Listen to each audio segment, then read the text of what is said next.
Je dis souvent que je peux prédire vos revenus en regardant 10 secondes votre compte Instagram. Et malheureusement pour vous, c'est vrai. Comment je le sais? J'ai plus de 500 clients, j'ai moi-même dépassé les 100 000 € par mois grâce à mon business en ligne.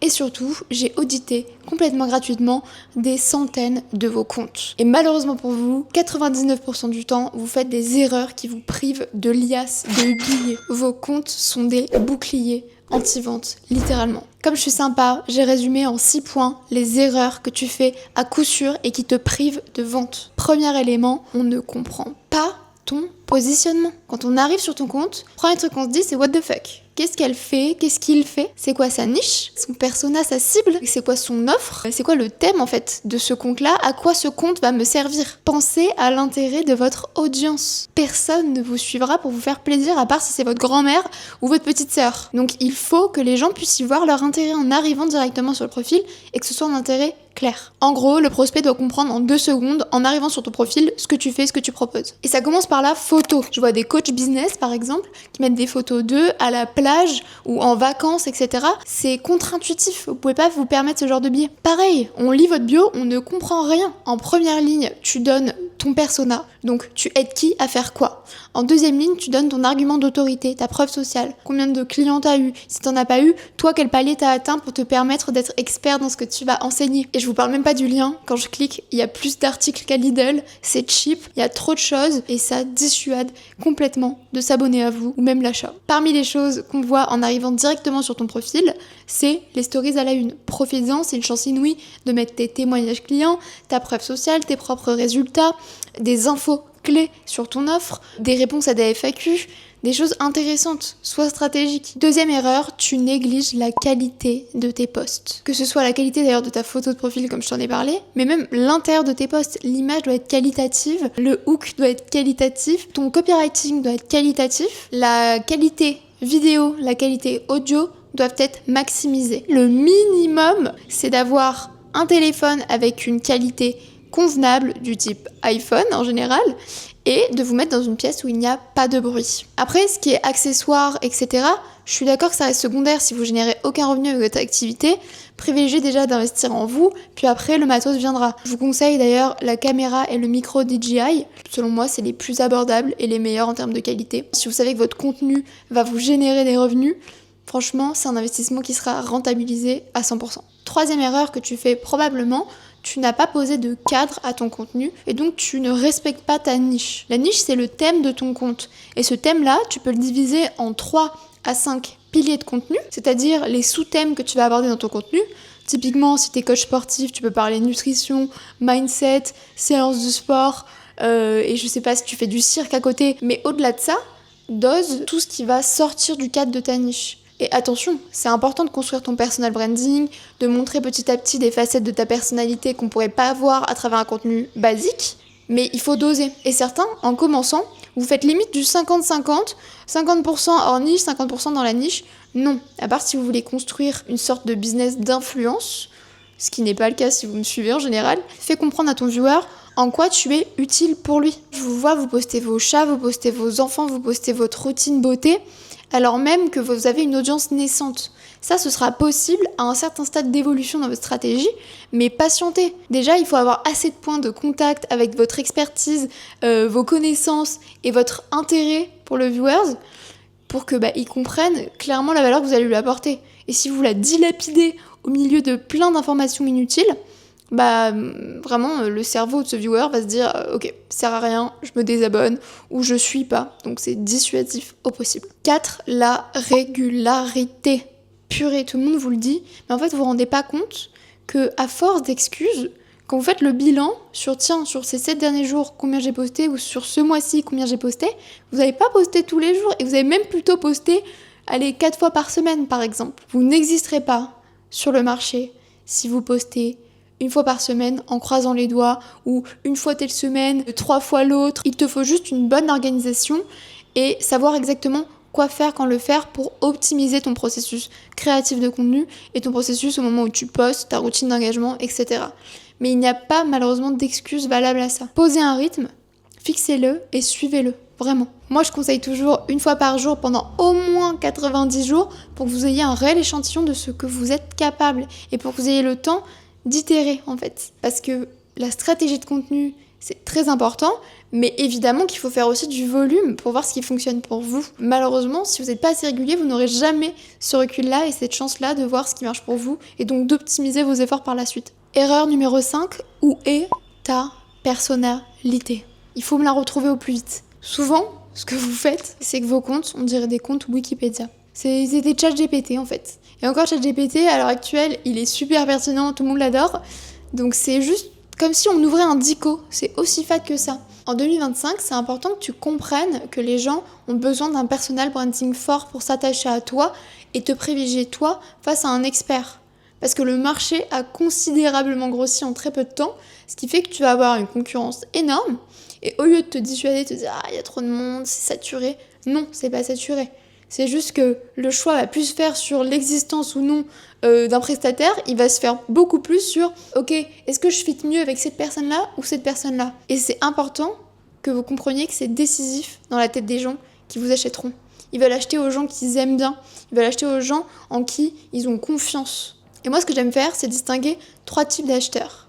Le premier type d'acheteur, il va être un acheteur intellectuel. C'est-à-dire que vous lui apportez de la valeur sur le papier, il se dit « Tiens, elle est pertinente, cette dame, je vais lui acheter un produit et c'est super, je vais lui acheter son offre, signature, je vais partir en coaching avec elle, génial, sa formation, top. » Le truc, c'est que c'est une minorité de gens. Les gens ont besoin de plus que ça.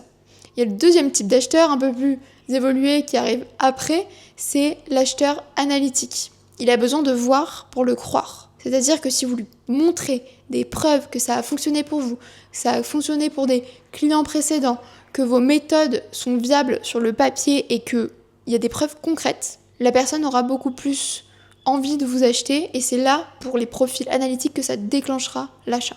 Et il se trouve que sur le marché, la majorité des gens jusqu'à présent étaient comme ça. C'est-à-dire, tiens, la personne a du résultat, c'est elle qui en a le plus, le choix se fait au résultat, c'est elle qui a mis le plus de beaux témoignages clients, etc. Ça me parle plus, j'achète. Sauf qu'en 2025, c'est le troisième type d'acheteur qui va prédominer, l'acheteur émotionnel. C'est l'acheteur qui a besoin vraiment, sur le long terme, d'avoir créé un lien de confiance avec toi. Qui va non plus seulement être très orienté inspirationnel, orienté autorité, j'ai des résultats, mais plus communautaire. Les gens veulent un lien de confiance avec vous. Et si vous excluez complètement votre personnalité de la partie, malheureusement, vous ne serez même plus dans l'équation. Pour vous dire, la plupart des clients et clientes que j'interroge ont sélectionné mon offre, non pas parce qu'elle avait le plus de témoignages clients, parce qu'en fait, en 2025, il faut comprendre que énormément de vos concurrents auront tout autant de témoignages clients que vous. Ils peuvent en utiliser des fakes, ils peuvent avoir des moins bons témoignages, mais un témoignage est un témoignage. Donc voilà, ça se joue plus à ça, le choix ne se joue plus à ça. Ce qu'ils vont regarder, c'est pourquoi ils m'ont choisi. Si mes plus de 500 clients m'ont choisi, c'est tout simplement parce que ma personnalité en tant que coach, formatrice, mentor, les a intéressés, ça a matché. Et c'est super important, surtout pour vous qui êtes formateur, coach, thérapeute, vous savez très bien qu'avec vos coachés, vos apprenants, vos patients, vous allez devoir créer un lien émotionnel de toute façon. Donc si vous ne le faites pas avant, un concurrent le fera à votre place. La toute première phase que je fais faire à mes apprenants dans l'académie, c'est une phase de stratégie d'introspection. Qui êtes-vous? Quel est votre profil? Quelles sont les particularités de votre personnalité que vous allez devoir faire ressortir dans votre personal branding? Par exemple, moi, je fais ressortir ma personnalité sur les réseaux sociaux avec un peu de sarcasme, un peu d'humour, un copywriting bien à moi, même un branding visuel que personne n'a. Et c'est tout un tas de choses qu'il faut que vous montriez au monde, sinon vous êtes nobody et malheureusement un concurrent gardera la clientèle. Et enfin 6, c'est de loin la plus grosse erreur que tu fais.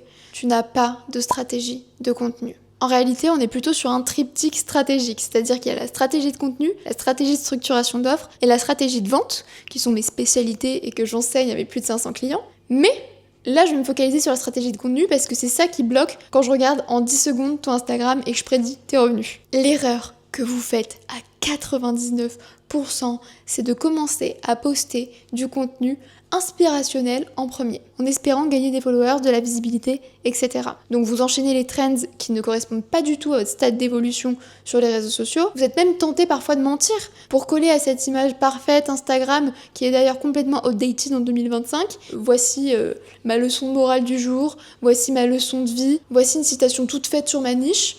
je voulais ça et vous en faites ce que vous voulez. Mais en fait, ton prospect, il va rien en faire, absolument rien. Le problème de commencer qu'avec du contenu inspirationnel, c'est de 1, que ça se sent quand c'est fake, quand vous êtes à un stade trop peu évolué de votre business. Malheureusement, ça crée une dissonance quand on regarde votre profil. Et de 2, le plus important, c'est générique en général. Vous le faites mal en plus, c'est inspirationnel. Donc il inspire personne, parce qu'en fait c'est une phrase que n'importe qui aurait pu balancer dans un livre de citations ou sur un Skyblog. Donc on n'en veut pas. Merci. Poste du contenu éducatif actionnable. Le but, dans cette première phase, c'est la viralité ciblée. Mets-toi dans la peau de quelqu'un qui est dans la rue. Ça nous fait tout chier quand on se fait arrêter par ce fameux gars avec son t-shirt orange de l'asso Greenpeace qui te dit « T'as 2 minutes, salut ?» Bah, ça te fait chier, parce que tu sais que c'est toi qui va donner de ta personne, donner de ton temps alors que t'es pressé, que t'as pas que ça à faire, etc. Et ça manque de pertinence pour toi. Donc tu vas fuir et partir, et c'est comme si tu scrollais. Alors que si un inconnu total dans la rue te tend un iPhone 16, bah c'est un petit peu pareil dans ton contenu. Et si on n'est pas matérialiste, on pourrait dire que le mec, il s'approche de toi et il te dit quelque chose de super pertinent, genre attention, je vois que tes lacets sont défaits, attends, je te file une astuce en 2 secondes pour plus jamais qu'ils se défassent et que ça tienne longtemps. Ça aussi, tu prends en vrai. Parce que c'est du temps gagné pour toi, et parce que c'est de la valeur gagnée, gratuitement. Bah ton contenu, c'est censé être ça. C'est pas censé être le mec avec son t-shirt orange qui te pompe ton énergie, qui te pompe ton temps. C'est censé être le mec qui t'apporte une solution sans que t'aies demandé, et du coup, t'as pas besoin de savoir qui c'est ce mec, tu veux juste prendre sa valeur et suivre ses prochaines aventures. Voilà pourquoi il faut faire du contenu éducatif actionnable. Le viewer peut l'actionner, appliquer ce que tu viens de lui apprendre dans les 10 secondes qui suivent la vidéo. Donc tout ce qui est astuces concrètes, tout ce qui est tutoriel concret, tout ce qui est vraiment liste actionnable de dons de valeur que tu peux apporter à ton audience, je peux te garantir que ça fera de la viralité ciblée. Donc beaucoup de visibilité pour ton persona. Donc attirer à toi tes futurs clients cibles. Et là, la tendance s'inverse complètement parce que toi, ton premier objectif, quand tu lances ton business et tes réseaux sociaux, c'est d'avoir cette visibilité. Parce que sans visibilité, tu ne vendras pas. C'est évident. Si personne ne rentre dans ta boutique, je vois mal comment il pourrait arriver à la caisse. Bref, tu l'auras compris, tu accumules les erreurs qui te coûtent très cher. Et encore là, j'ai parlé que des erreurs qu'on voyait en surface et je suis sûre que c'est bourré d'erreurs à l'intérieur et c'est pas grave. À tout problème, sa solution, tu n'es pas condamné à ne pas avoir de stratégie et ne pas avoir de résultats, bien au contraire. Si tu as eu l'honnêteté intellectuelle de vraiment écouter chacune des erreurs et d'essayer de t'y identifier. Parce que la plupart d'entre vous, vous ne vous sentez pas concerné par ces erreurs de débutant, alors même que vous en êtes pleinement victime. Donc si tu as bien compris que tu étais concerné, et que 99% des gens qui vont me regarder seront concernés, donc tu l'es probablement. J'ai décidé de t'offrir un cadeau inestimable pour que tu exploses enfin les scores en 2025. Pour que tu aies le chiffre d'affaires, les ventes et la clientèle que tu mérites, j'ai décidé de t'offrir un audit one-one de ton business. Le but, c'est de diagnostiquer de A à Z ce que tu fais pas forcément bien, on te purge tes erreurs et surtout on te donne un plan d'action sur mesure, clé en main. Je sais, c'est inédit et la plupart des gens paieraient des centaines d'euros pour avoir accès à ce genre de prestations. Mais je décide de te l'offrir parce que je sais que tu as un tournant de ton business et que je te fais confiance. Donc saisis cette opportunité, les places sont évidemment limitées. Clique sur le lien en description pour bénéficier de ton audit et prendre rendez-vous. Si cette vidéo t'a plu, n'hésite pas à liker, commenter et activer la petite cloche pour ne louper aucune de mes vidéos. Tu l'auras compris, ici on bombarde full valeur et c'est ta safe place entrepreneuriale, ne l'oublie pas.